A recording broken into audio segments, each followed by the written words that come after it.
जय हिंद एवरीवन। अगर आप पूरे भारत में किसी भी राज्य से हो, आप तैयारी कर रहे हो टी आर्मी एग्ज़ाम की, आपका सपना है टेरिटोरियल आर्मी में जाने का, तो आज की वीडियो आपके लिए रहने वाली है। आज हम बात करने वाले हैं टी आर्मी क्लासेस जो कि आपकी टॉपिक वाइज चली हुई है। और आज हमारी क्लास जो है इसका पार्ट 2 रहेगा, जो कि हम पहले से डिस्कस करते आ रहे हैं, जिसमें हमने बाबर से स्टार्ट किया था, उसके बाद हुमायूं से, उसके बाद अकबर से, उसके बाद फिर हम जहांगीर से, फिर हमारा आता है शाहजहाँ।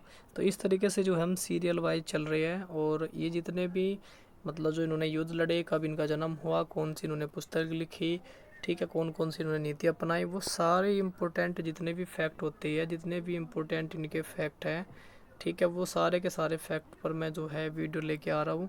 और वहाँ से अगर आप चीज़ों कर रहे हो ना, तो आर्मी में एक भी क्वेश्चन आपका नहीं जाने वाला है। एक क्वेश्चन भी आपका यहाँ से बाहर नहीं जाएगा। जो भी चीज़ें कराऊंगा ना, वो सारी चीज़ें इंपॉर्टेंट रहेगी।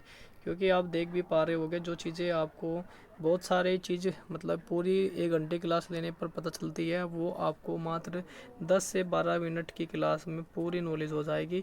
और जिसमें आप एक चीज़ के बारे में नहीं जान पाओगे, 4-4 5-5 चीज़ें छः के बारे में आप जान पा रहे हो, ठीक है। जिसमें मैं पहले भी वीडियो में जो है 9 मिनट की वीडियो थी, और मैंने जिसमें चारों के बारे में बताया था आपको, ठीक है। 4 मुगल शासक के बारे में मैंने आपको अच्छे से पूरा बताया, उनका जन्म कहाँ हुआ, क्या क्या उन्होंने युद्ध लड़े। और जैसे भी ये युद्ध लड़े हुए हैं, जो भी इंपॉर्टेंट युद्ध है, घाघरा का युद्ध है, हल्दी घाटी का युद्ध हो गया, चौसा का युद्ध हो गया, पानीपत की लड़ाई होगी, वो सारी मैं इन्हीं में कंप्लीट आपकी हो जाएगी अच्छे से। आपका जो है जो भी ये डाउट वगैरह रहते हैं वो सारे क्लियर भी हो गए। क्योंकि यहाँ पे आप क्लास जो देख पा रहे होगे ना, दिखाता हूँ आपको कितने बेहतरीन तरीके से, देखो कितने अच्छे से मैंने है ना लिया है इस चीज़ को। आपको याद करने में भी बहुत अच्छे से आसानी होगी, उस चीज़ों को आप अच्छे से याद भी कर सकते हो, ठीक है, जिस तरीके से मैंने वो क्लास ऐड की है। तो चलिए, सबसे पहले आप सभी का यहाँ पे हो जाता है स्वागत जोरों से। तो शाहजहाँ के बारे में यहाँ पे आज हम पढ़ने वाले हैं, ठीक है। तो सबसे पहले तो यहाँ पे हम बात करते हैं शाहजहाँ का बचपन का नाम क्या था। तो इनके बचपन का नाम हो जाएगा खुर्रम। क्या हो जाएगा? खुर्रम। और इनका जन्म कब हुआ था? इनका जन्म हुआ था 5 जनवरी 1592 में। कहाँ पर हुआ था? ये हुआ था लाहौर में। समझते रहे ना, जन्म कहाँ पर हुआ था? लाहौर में 1592 में, ठीक है। चलिए, और इनका जो राज्याभिषेक हुआ था, राज्याभिषेक हुआ था इनका भाई 1628 में। देखा जाए तो इनकी उम्र उस टाइम पर रही होगी 36 वर्ष, ठीक है, 36 वर्ष रही होगी उस टाइम पे इनका राज्याभिषेक हुआ था। चलिए, इसमें हम बात करें, इनके बचपन का नाम हो गया, वो हम पढ़ चुके हैं। उसके बाद इन्होंने जो है क्या चीज़ की, इनके जो प्रमुख इन्होंने जो स्थल, वो एक तो ताजमहल, ठीक है। और ये कहाँ पर बनवाया इन्होंने? ये आगरा में। कहाँ पर? आगरा में बनवाया। इनकी मृत्यु जो है कब हुई थी? इनकी मृत्यु हुई थी 1666 ईस्वी में। कब हुई थी इनकी मृत्यु? 1666 ईस्वी में इनकी मृत्यु हो जाती है, ठीक है। और उसके बाद हम बात करें यहाँ पे पुत्रों का उत्तराधिकार युद्ध जो है उनके शासनकाल में आ गया था, ठीक है। यहाँ पे इसको ये इतना खास इम्पोर्टेंट नहीं है। उसके बाद ये इम्पोर्टेंट हो जाएगा यहाँ पे, औरंगजेब द्वारा जो है इनको कैद कर लिया गया था। कहाँ पर? आगरा के किले में जो है इनको कैद कर लिया गया था। किसने कैद किया था इन्हें? औरंगजेब ने इनको जो है कैद किया था। चलिए, अगला क्वेश्चन आगे थोड़ा इनके बारे में और देखते हैं। इन्होंने जो है वो तख्त ए ताउस का निर्माण कराया था, जिसको मयूर सिंहासन भी कहा गया। क्या कहा गया? मयूर सिंहासन, जिसे तख्त ए ताउस, ठीक है। इसका निर्माण किन्होंने करवाया था? ये पूछा जा सकता है कि मयूर सिंहासन किससे रिलेटेड है, तो आप एकदम बता देंगे किससे रिलेटेड है, ठीक है। इस तरीके से जो क्वेश्चन करा रहा हूँ सारे के सारे इंपॉर्टेंट क्वेश्चन है, तो तुरंत आपके मन में एकदम जैसे बात चले तुरंत एकदम आ जाना चाहिए किसने? शाहजहाँ। उसके बाद आ जाता है फिर दिल्ली की जो दिल्ली मस्जिद है, जमा मस्जिद है दिल्ली में, उसका निर्माण भी किन्होंने करवाया था? उसका निर्माण भी जो है वो इन्होंने करवाया था। देखो, यहाँ से क्वेश्चन जो इम्पोर्टेंट बनेंगे, एक तो आपका मस्जिद वाला दिल्ली वाला इम्पोर्टेंट है, दूसरा आपका मयूर सिंहासन वाला, तीसरा ये हो जाएगा कि औरंगजेब ने इसको कैद किया था, कहाँ पर किया था, तो ये आपके लिए इम्पोर्टेंट हो जाएगा, आगरा में किया था, ठीक है। उसके बाद उनका जो महत्वपूर्ण निर्माण रहा है, एक तो इन्होंने दिल्ली का जो लाल किला है उसका निर्माण करवाया था, ये भी इम्पोर्टेंट फैक्ट है। ये भी इम्पोर्टेंट फैक्ट है, इसको भी आप नोट करके रखोगे। ठीक, चलिए उसके बाद फिर इनके शासनकाल को जो है स्वर्ण युग भी कहा जाता था। बस और ज़्यादा इनके खास इम्पोर्टेंट नहीं है। 3 चीज़ इनके लिए इम्पोर्टेंट हो जाएगी, वो जो आपको याद रखनी है। एक तो सबसे नंबर 1 पे जो मैं बताया, एक तो इनका जो है याद रखना है, क्योंकि इन्होंने जो है आगरा का ताजमहल बनवाया था, दिल्ली का लाल किला बनवाया और दिल्ली में जामा मस्जिद का निर्माण करवाया। मयूर सिंहासन का जो है इन्होंने निर्माण करवाया था। औरंगजेब द्वारा इनको जो है आगरे किले में कैद कर लिया गया था। ये इम्पोर्टेंट फैक्ट इनके लिए रह जाएगी। ठीक है, यहाँ से देख कितना अच्छा से रहा, आपने फ़ोटो भी देखी, साथ में जो इम्पोर्टेंट फैक्ट है वो सारे इनसे रिलेटेड वो समझ लिए। उसके बाद आ जाता है फिर आपका औरंगज़ेब। ठीक है, औरंगज़ेब को जो है जिंदा पीर के नाम से भी जिंदा पीर भी कहा जाता था। ठीक है, औरंगज़ेब को। सबसे पहले तो यहाँ पे हो जाएगा इनका जन्म। सबसे पहले इनका जन्म के बारे में देखते हैं। जो इनका जन्म स्थान है वो है दाहोद, फिलहाल जो है गुजरात में पड़ता है। ठीक, और जन्म तिथि जो है इनकी वो रहेगी 3 नवंबर 1618 को हो जाता है इनका जन्म। ठीक, चलिए उसके बाद फिर सिंहासन पे बैठे थे भाई ये 1658 को, 31 जुलाई 1658 को जो है ये बैठ जाते हैं सिंहासन पर। और इनको उपाधि जो मिली थी, इनको उपाधि मिली थी आलमगीर की। इनको जो है आलमगीर की उपाधि मिली। आलमगीर बोला जाता था इनको। ठीक है, और जिसका मतलब होता था विश्व विजेता। और इनकी जो नीति थी उसके बारे में भी देख लेते हैं, इनकी कौन कौन सी नीति थी। तो यहाँ पे सारी चीज़ें लिखी है। इनकी जो धार्मिक नीति थी वो रूढ़िवादी इस्लामी, और ये इन्होंने जो है ये नीति इन्होंने लागू करी थी। ठीक है, उसके बाद इन्होंने फिर सिख विद्रोह हुआ, जिसमें क्या करा उन्होंने गुरु तेग बहादुर का जो है वध कर दिया था उन्होंने 1675 में। तो पहले नंबर पे आप ये फैक्ट नोट करके चलोगे। यहाँ पे ये क्वेश्चन बनता है कि इन्होंने सिख विद्रोह हुआ था, जिसमें इन्होंने 1675 में किस गुरु का वध किया था? गुरु तेग बहादुर का वध किया था इन्होंने। ठीक है, ये पहला फैक्ट इनका याद करते हुए चलोगे। उसके बाद दूसरा फैक्ट हो जाएगा इनका, ये जो भी सारे इम्पोर्टेंट फैक्ट है, ये सारे के सारे जो मैं कराऊंगा अभी फ़िलहाल, औरंगजेब के बारे में जो भी है ये आपको जान लेना चाहिए कि इन्होंने क्या किया क्या नहीं। उसके बाद इन्होंने शिवाजी महाराज और संभाजी के साथ जो है संघर्ष किया था, मतलब इनके साथ में युद्ध भी हुए इनके। ठीक है, तो ये भी आपको याद करना है। ठीक, चलिए। और लास्ट में जब है संभाजी के साथ में जब युद्ध हो रहा था, तो संभाजी बिल्कुल डटे रहे, रुके नहीं बिल्कुल भी, और हार बिल्कुल भी मानी नहीं। उन्होंने धर्म परिवर्तन करने से बिल्कुल मना कर दिया। और लास्ट में फिर भी इनको जो है इतना बुरा हार्ट अटैक आया ना, बहुत खतरनाक वाला। ठीक है, तो उसके बाद तो फिर लंबी कहानी हो जाती है। उसके बाद आता है फिर यहाँ पे बीजापुर और गोलकुंडा का विजय। ठीक है, बीजापुर और गोलकुंडा का विलय ये कब हुआ था? 1686 से 87 तक चला था। ठीक है, और जो आई इनकी मृत्यु के बारे में बात करें, इनकी मृत्यु हुई थी 3 मार्च 1707 को हुई थी। अहमदनगर में इनकी मृत्यु हो जाती है। चलो, उसके बाद इन्होंने जो है जजिया कर को तो है तो इन्होंने जजिया कर दोबारा फिर स्टार्ट किया था। ठीक है, और 1689 में इन्होंने जो है दोबारा लगा दिया था। ये कब लगाया था? 1679 में जजिया कर इन्होंने दोबारा से फिर लगा दिया था गैर मुसलमानों पे।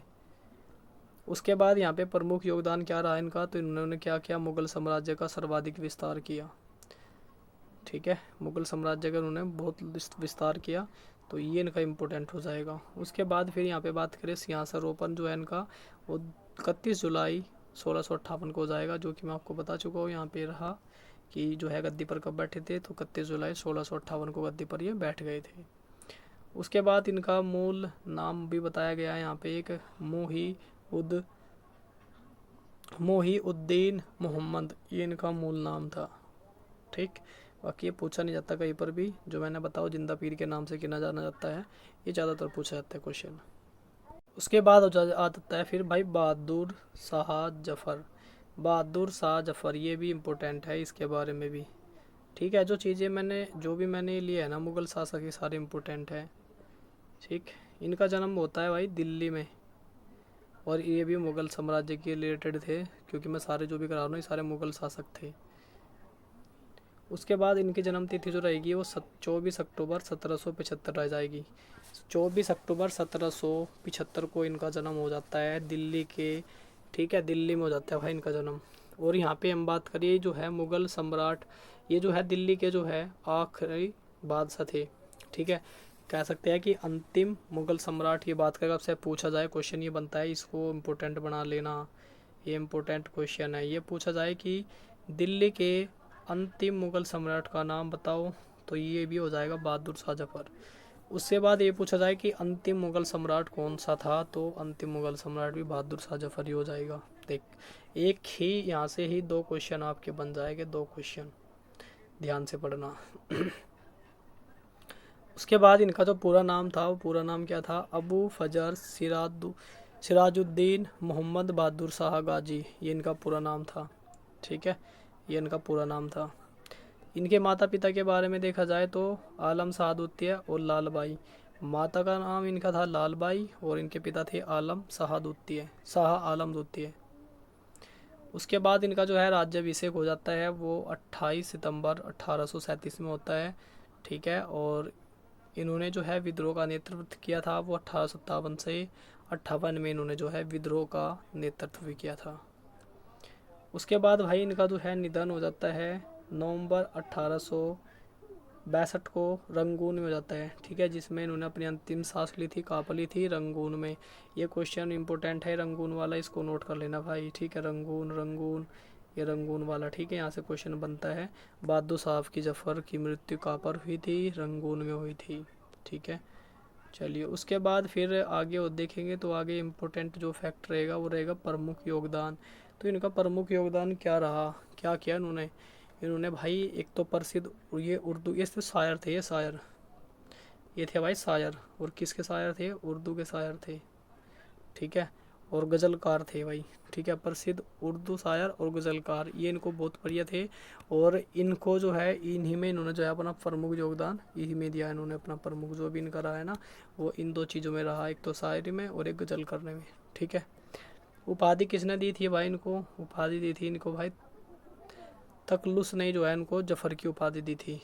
ठीक है, उसके बाद जो 1857 का विद्रोह हुआ था, जिसमें भारतीय विद्रोह का नाम मात्र नेता घोषित किया। ठीक है, नाम मात्र नेता घोषित हुआ 1857 का जो विद्रोह हुआ था ना, उसमें जो है इनको भारतीय विद्रोह का नाम मात्र नेता घोषित हुआ था। ठीक है, उसके बाद भाई गिरफ्तारी और निर्वासन के बारे में बात करें तो अंग्रेज़ों द्वारा जो है इनको गिरफ्तार कर लिया गया था रंगून में, और इनकी जो है रंगून में ही मृत्यु हो जाती है। फिलहाल जो रंगून है बर्मा को कहा जाता है, और वहीं पे इनकी हो जाती है मृत्यु। इन्होंने भी जो है 1857 का विद्रोह किया था अंग्रेज़ों के खिलाफ, बट क्या है, इनको जो है गिरफ्तार कर लिया गया। वहाँ से गिरफ्तार होने के बाद वहीं रंगून पर ही इनके बर्मा इनको ले जाया गया, और वहीं पर हो जाती है इनकी मृत्यु। वहीं पर इन्होंने अपनी अंतिम सांस ली, और मुग़ल साम्राज्य का जो है वो फिनिशिंग हो गया, क्योंकि ये अंतिम मुग़ल सम्राट रहे हैं। इसके बाद फिर कोई नहीं आया, क्योंकि अंग्रेज़ों का उसके बाद फिर अंग्रेज़ों ने जो है कब्जा कर लिया, हर तरीके से अपनी पकड़ बना ली। ठीक है, तो ठीक है, उसके बाद फिर धीरे धीरे जो भी चला वो सब आपके सामने रहा। तो हमने सारे जितने भी फैक्ट किए वो सारे इम्पोर्टेंट थे। ठीक है, यहाँ पे बात करें तो सबसे नंबर 1 पे इनका जो है आपको जन्म याद रखना है कि दिल्ली में हुआ था, ये याद कर लेना, ये इम्पोर्टेंट हो जाएगा। इनकी मृत्यु ये कब हुई थी वो याद कर लेना, कहाँ पर हुई थी, ये इम्पोर्टेंट है। ठीक, और दूसरा इम्पोर्टेंट हो जाएगा भाई इनका जो है इम्पोर्टेंट हो जाएगा, वो हो जाएगा ये वाला, गिरफ्तारी वाला। ठीक है, गिरफ्तार कहाँ पर किए गए थे और किसके द्वारा हुए थे गिरफ्तार, ये, और निधन इनका ये जो रंगून में हुआ था, ये इम्पोर्टेंट है, ये नोट कर लेना बस। और बाकी कोई ज़्यादा इंपॉर्टेंट नहीं है। इनके माता पिता का नाम नहीं पूछा जाता, ना इनका नाम पूछा जाता है, सिर्फ अंतिम मुग़ल सम्राट पूछा जाता है। और ये वाला इम्पोर्टेंट है, अंतिम मुग़ल सम्राट या दिल्ली के आखिरी बादशाह कौन थे, ये पूछा जाता है। तो चलिए दोस्तों, ये थी पूरी आज की क्लास। सारे हमने इंपॉर्टेंट फैक्ट जो है बहादुर शाह जफ़र के बारे में करे, और तो औरंगजेब के बारे में करे, और शाहजहाँ के बारे में करे। तो कैसी लगी आपको क्लास, कमेंट करके ज़रूर बताया करो। और भाई ज़्यादा से ज़्यादा जितने भाई मेरे साथ जुड़े हैं मन से इन क्लास को लगाओ। अगर आप सिलेक्शन लेना चाहते हो तो यहाँ से आपका सिलेक्शन होने वाला है। सिलेक्टेड है तो सिलेक्शन आपको ज़रूर दिखला कर रखेंगे। बिल्कुल आप निश्चित रहे, जो क्लास चल रही है इनको लगाते रहिए, जब तक आपका एग्ज़ाम होगा तब तक आप अपने स्कोर को बहुत ही टॉप पर ले जा चुके होंगे। जो भी भाई तैयारी में नहीं लगे, लग जाइए, कुछ भी हो सकता है, पहले एग्ज़ाम भी हो सकता है, पहले फिजिकल भी हो सकता है। तो तैयारी इतनी ज़बरदस्त हो कि जो भी हो उसमें आप जो है ताबड़तोड़ अपनी तरफ से पूरा अपना 100% दे पाऊँ। तो चलिए दोस्तों, फिर मिलता हूँ नेक्स्ट वीडियो में, तब तक के लिए जय हिंद, जय भारत।